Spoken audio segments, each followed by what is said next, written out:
Good morning. Good morning. I want to thank you all for joining us here. In a moment, I'll introduce you to our Cook County professionals on the stage, people who are on the front lines of combating and understanding the impacts of gun violence. When we talk about gun violence in Chicago, Cook County, in this country, we rarely frame the issue as a public health crisis, and that's wrong. Because for every other health issue or disease affecting our communities, whether it's the flu or cancer or AIDS, we rely on clinical data to inform our governance, our legislation, and our science to try to improve outcomes for our patients and our residents. As president of Cook County, I oversee one of the largest public health systems in the country. At Stroger Hospital, our medical professionals saw more than 1,100 gunshot patients last fiscal year. I oversee the Cook County Medical Examiner's Office, where we are today. In 2017, 744 people died of gunshot wounds. That's 744 bodies that ended up here, where forensic pathologists spend hours searching for bullets. Bullets now marked by their ability to blow up into fragments that have a lethal impact, like shrapnel. Willful ignorance of our own gun crisis enables it to flourish. The National Rifle Association, for example, keeps researchers and the public away from data, promoting their dangerous policies. If they didn't believe this, the NRA would not have promoted a congressional ban on funding gun violence research at the Center for Disease Control, a ban that began in the 1990s and continues today. Over the next year, I will unveil gun safety proposals as part of a larger public safety platform developed in consultation with key stakeholders. Because it's essential to hear from our residents and our community partners who have long championed a more holistic and comprehensive approach to this issue. We're planning community outreach events highlighting the resources the county has to help reduce, interrupt, and treat violence in our communities.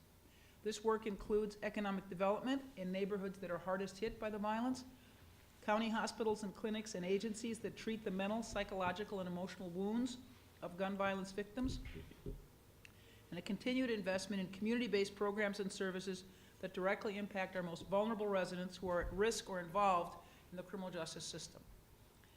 I believe that before we can agree upon solutions to gun violence, we must grapple with every input we can to best understand the problem from every angle.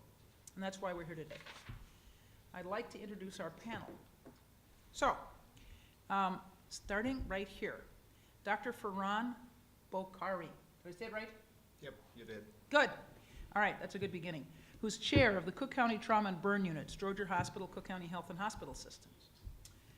Dr. Ponni Arunkumar, who's our chief medical examiner, and Reverend Carol Reese, who's violence prevention coordinator and chaplain at Stroger Hospital in our Cook County Health and Hospital System, and program director of Healing Hurt People.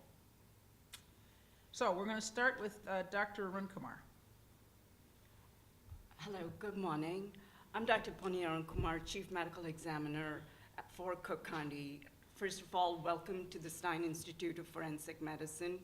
Here it is our duty to determine cause and manner of death when the death is sudden, unexpected, due to violence, or without any medical attendance. Approximately 12% of our cases are due to gun violence.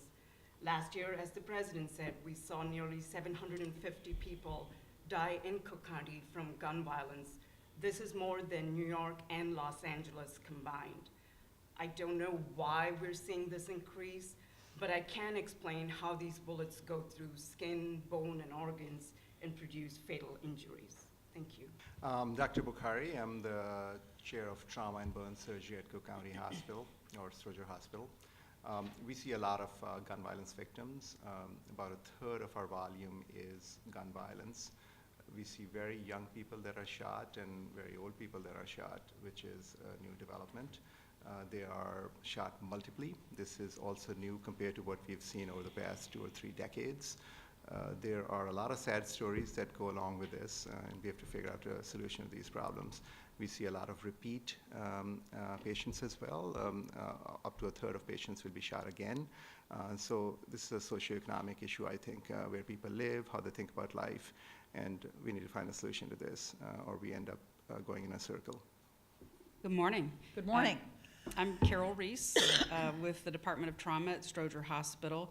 I have a number of jobs that I do there. One is to function as our chaplain on our unit, but in the past couple of years what I've been doing is working with a group of mental health care professionals, social workers, and other folks to do a couple of things. One is to develop a more robust crisis intervention program when patients and families come in with traumatic injuries, so that we immediately are able to interact with people of all kinds, with all kinds of traumatic injuries. And then about 3 years ago began to develop a program called Healing Hurt People Chicago, where we intervene with violently injured young people, pediatric and adolescent patients, as they enter the hospital, and then follow them throughout their hospital stay and beyond with an intensive case management and mental health service program. What we're seeing in our hospital, and I think in trauma centers throughout the city, is that we really have to rethink the way we deliver health care and make some fundamental shifts in healthcare delivery. Beyond injury, we can treat people's injuries, we can cure them of their disease processes, but to restore people to wholeness after a violent injury is a little bit of a taller order. So that we have to recognize that the impact of trauma and healthcare, health outcomes and mental health issues that patients leave the hospital with are significant and need to be addressed by the healthcare systems and by medical and ancillary staff in hospitals as well. And that requires us to be in the communities addressing these issues. And as everyone has said, these issues that face these young people are complex, and surrounding this epidemic of violence in the city. And we have to rethink our responsibility as healthcare providers to address issues of violence, economic and development, and all the things that make this a difficult issue to address in our city. Now, if I recall, Carol, you were saying that you run a program that serves pediatric and adolescent patients who have been the victims of gunshots. Yes, ma'am. And it's an outpatient program. Can you tell us a little bit about that? Sure. The program is called Healing Hurt People Chicago. It was developed by some colleagues in Philadelphia at Drexel University who are running their program in every level 1 trauma center in Philadelphia. And it really requires us to think about healing in a broader way, that cure and care are part of the equation when we're working with people with gun violence, and requires us to take a look at all the things that these young people need to recover from their traumatic injuries. Our kids are linked with a trauma intervention specialist, a single individual who works with them on goals like returning to school. We have kids who haven't been in school, for some of them, for a year or more, because after their traumatic injury, their gunshot injury, they felt unsafe getting from their home to their schools. So we have to address those kinds of safety issues on a community level, but also on an individual case-by-case basis, so that we can get these kids back into school and function at the level that they should be as a young teenager. They also work with them on housing, mental health issues, and a whole host of other things to try to really accomplish the goals of keeping them from being re-injured. I think Dr. Bokhari said that about a third of our patients are re-injured again. I think the national data is that for a person who is shot, violently injured, within 5 years, 45% of those individuals will be re-injured. For the kids that we've been working with only about 8% of them have been re-injured during the time that we've been working with them.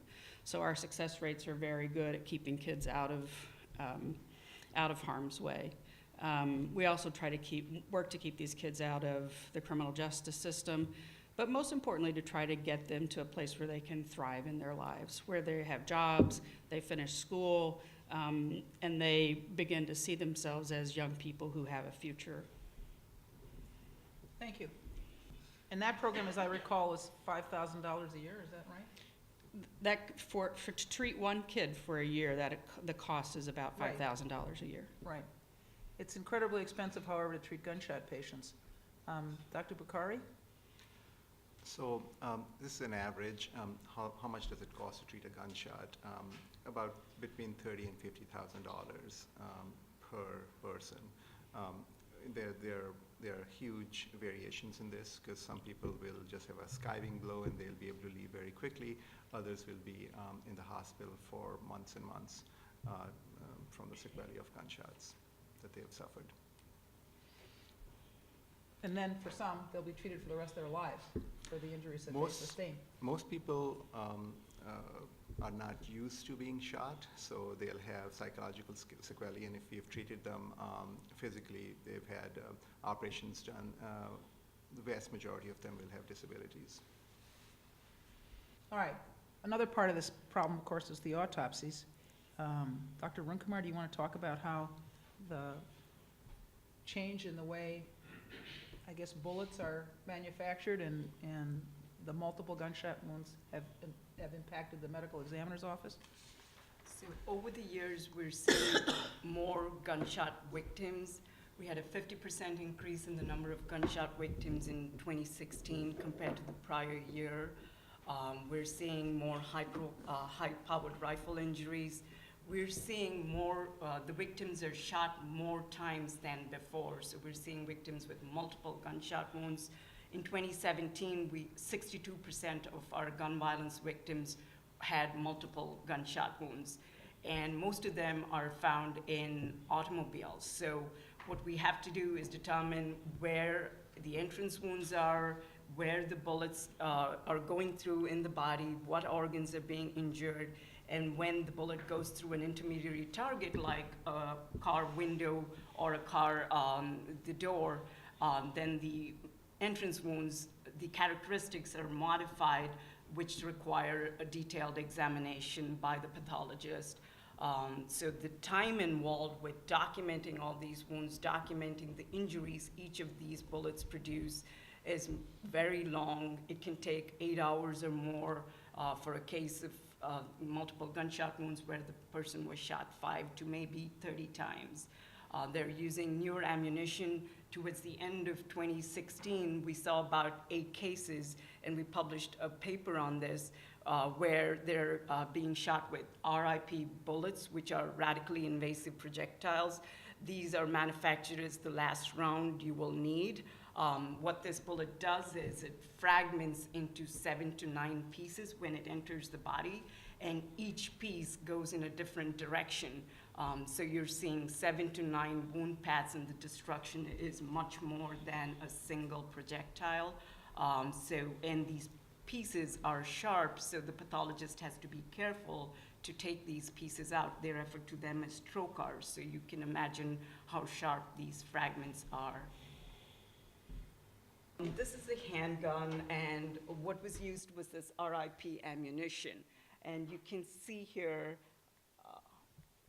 that it enters, the projectile enters and then fragments, and you have these multiple sharp fragments going in different directions. The base as such goes really far and has embedded there. And then there are more views of this. Again, you see these multiple pieces going in different directions, the base there. Another view from the top showing the pieces going in different directions there. So it also shows the path these fragments take. This is the path that you see, but in reality, the pressure wave causes damage to the surrounding gelatin or the surrounding structures in the body. So there may be an organ nearby that gets injured while the track of the bullet or the bullet fragment is, front to back there. This is a picture of a shotgun shell, again, to show what it's composed of, the shot shell. There's wadding and the shot. So these are the pellets. These are birdshot pellets, wadding, the powder, and then the shot shell. Similar to a regular bullet where there'd be a cartridge case, the bullet, and powder. What we do when we examine the body is we're trying to determine where the entrance wound is, where the exit wound is. So we need to know what the characteristics of an entrance wound and an exit wound are. Did the bullet exit or was it lodged in the body? We have to recover every bullet and bullet fragment because this is evidence. It can be used to match the weapon later. This is a picture where these are shotgun entrance wounds. I can say this is contact to up to 2 feet because all the pellets are entering together. This is around 3 feet because the pellets are trying to separate. And then as the distance of the gun is away from the body, the pellets start separating out. So these are with shotgun wounds. With a regular handgun, what we see for an entrance wound to determine range of fire is evidence of soot, which is this black powder. You can see it on the clothing, and that's why it's very important to examine the clothing. Again, clothing showing the soot around the wound, and then on the body, you can also see this black powder around the entrance wound. So this was a close range wound where the distance between the gun and the body is about, in most instances, 6 inches or less. If we don't see that black powder, then that gun is further from the body. It also helps to say that this is an entrance wound. We want to know if the victim was either facing the offender or running away or turning away from the offender. So we need to know where these entrance wounds are to give some relation to give some context to how the victim was compared to where the offender was. These are a little bit graphic. They show the extensive injuries that the bullets produce. This is a bullet going through the bones in the leg. You can see the bones are fractured. The bullet breaks into multiple pieces, and now trying to get these bullet fragments is going to be tough with these sharp fractured bones in the vicinity as well. This is a portion of the skull. The skull cap has been reflected, and one can see there are 2 gunshots here, but the amount of fractures that these wounds have caused and the injuries to the brain were devastating.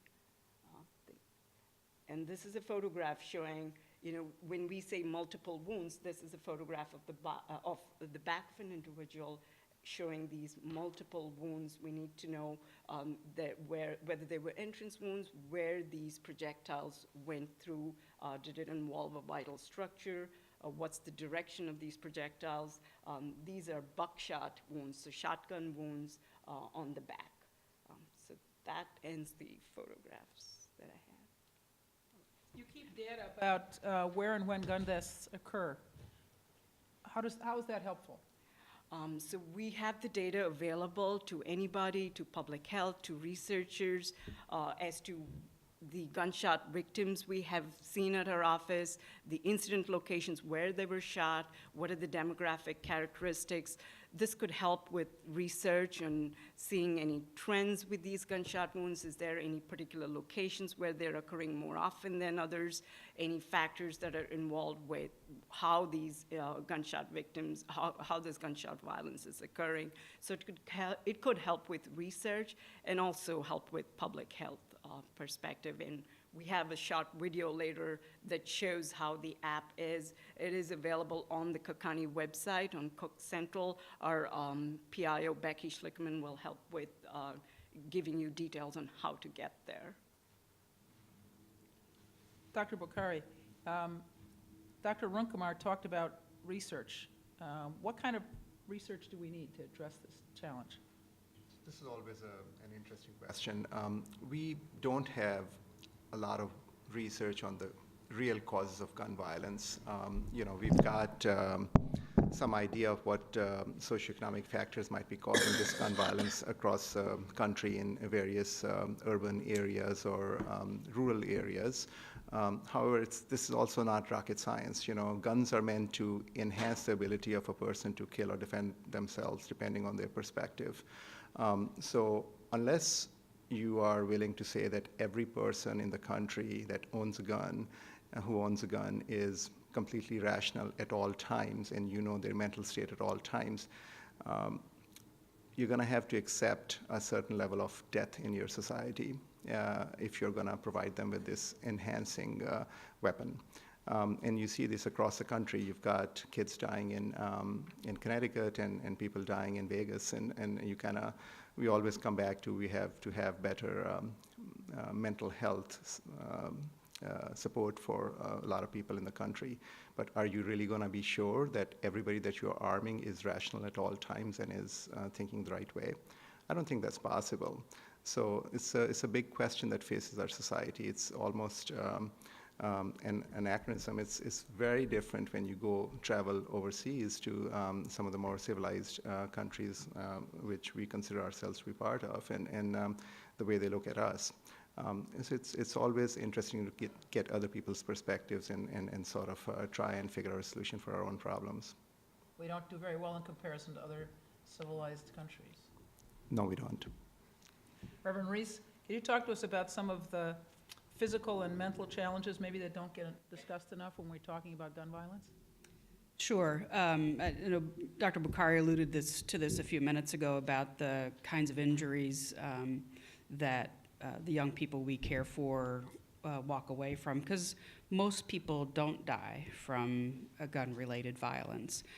So we see kids with spinal cord injuries who end up losing the loss of legs or all four limbs. We have kids who've actually lost limbs. One of the kids in our care right now is a bilateral amputee due to gun violence. So the costs for caring for those young people increases exponentially from the $30,000 to $40,000 that we mentioned earlier about the cost of treating gun violence just in the trauma unit. So that's one piece of it that I think we don't talk a lot about, is the impact of the impact that surviving a gun injury has on families. A lot of our kids are exposed to many, many, many types of violence. They've seen, they've had family members to die. They've seen people murdered. They've been beaten up. They've, been shot themselves. So the impact that has on their psychological, emotional, and their sense of themselves. There's some people who are beginning to do some work on the concept of moral injury. And that's really when young people who are trapped in this cycle of violence begin to lose their sense of who they are as a moral, good human being. And that, I think, begins to drive some of the repeat violence that we see. In addition to PTSD symptoms, about 65% of the kids in our care right now screen positive for post-traumatic stress disorder. And that, again, contributes to a sense of being on the lookout for what next bad thing might happen to them, and that hyper-arousal sometimes causes young people to respond more quickly in a negative way than they might otherwise if they were thinking straight, if they had all of their mental faculties together. Those kinds of things, I think, are not what we talk about or think about in a hospital setting as frequently, and that's some of the ways in which I think we have to begin to shift the way we look at these kids. Dr. Arunkumar, what kind of public policy changes do you think we need to begin to address this problem? So with public health or common sense policies, what would help here would be federally funded research to help determine or help. Push the microphone a little closer. Thank you. So federally funded research would be needed to help with public health policies or common sense policy to reduce the gun violence we are seeing. I can give all the data available, which can help with, policy changes. And I can show the data the app, if it's a short Sure. video, it's a 2-minute Sure. video. This data is available to the public. I'm gonna make it bigger. So you can see, these are the general maps. It shows all the cases in our office. Each dot is a case. You can see the incident location, what the manner of death is. You can filter on any manner or cause of death. The next tab is the gun-related tab. Again, we have that disclaimer because some of this material is graphic. You can see all those green dots are all gun homicides. You can see the details if you look at the spreadsheet as to where it occurred, what the demographic characteristics are. Is it a single gunshot wound? Is it multiple gunshot wound?